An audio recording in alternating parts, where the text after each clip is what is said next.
মাত্র 36 দিনে একটি ফ্যাসিবাদী সরকারকে সরিয়ে দেওয়া সম্ভব নয়। জুলাই ঘোষণাপত্রের ভাষ্য 5 মাস আগে জমা দিয়েছিলাম, 12ই ফেব্রুয়ারি এই বছরের।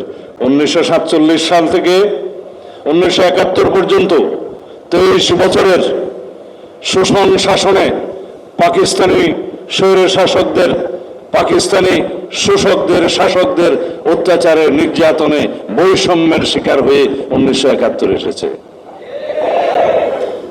80 দশকের সামরিক স্বৈর শাসন বিরোধী আন্দোলনে 9 বছর অবিরাম সংগ্রাম করতে করতে 1990 এর ছাত্র গণ অভ্যুত্থান হয়েছে।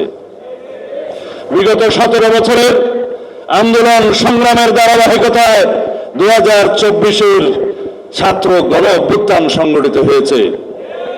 মাত্র 36 দিনে একটি ফ্যাসিবাদী সরকারকে সরিয়ে দেওয়া সম্ভব নয়। আমরা স্বীকৃতি দেব জুলাইয়ের ছাত্র গণ অভ্যুত্থানের যথাযথ মর্যাদা দেব, রাষ্ট্রীয় স্বীকৃতি দেব, সাংবিধানিক স্বীকৃতি দেব।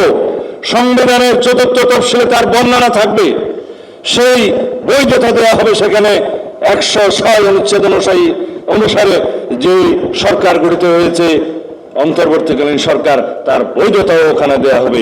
সবকিছুই সাংবিধানিক স্বীকৃতি থাকবে। বসুন্ধরা ডায়াপেন্ট এখন আরো উন্নত। এই হট এয়ার থ্রো টপশিট দ্রুত শোষণ করে সোনামণিকে দেয় কোমল অনুভূতি।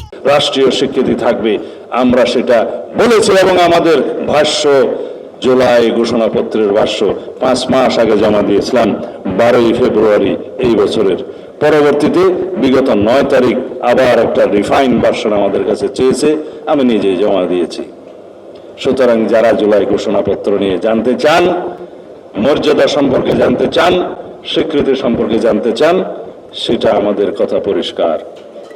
কোন শাসক গোষ্ঠী কোনো সময় যাতে বৈধতার অঙ্গুলি না তুলতে পারে, সেই জন্য সেই স্বীকৃতি, সেই কনস্টিটিউশনাল রিকগনিশন দেয়া হবে।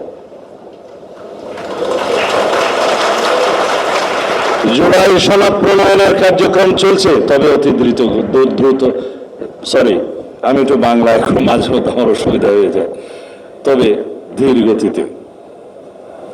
আমরা বলছিলাম সংস্কার কমিশনকে আগস্টের 5 তারিখের আগে এই জুলাই সনদ প্রণয়ন করতে হবে। আমরা এটাকে বলি জাতীয় সনদ, কারণ জুলাই ঘোষণাপত্রের সাথে জুলাই সনদ বললে অনেকে কনফিউজ হয়ে যায়, সেই জন্য এটাকে জাতীয় সনদও বলা যায়, দিতে হবে। কিন্তু যেই ধীর গতি লক্ষ্য করছি, তাতে আমার কাছে মাঝে মধ্যে মনে হয় এই সময়ের ভিতরে তারা কি করতে পারবে। আশা করি আমরা করতে পারবো, আমি আশাবাদী মানুষ।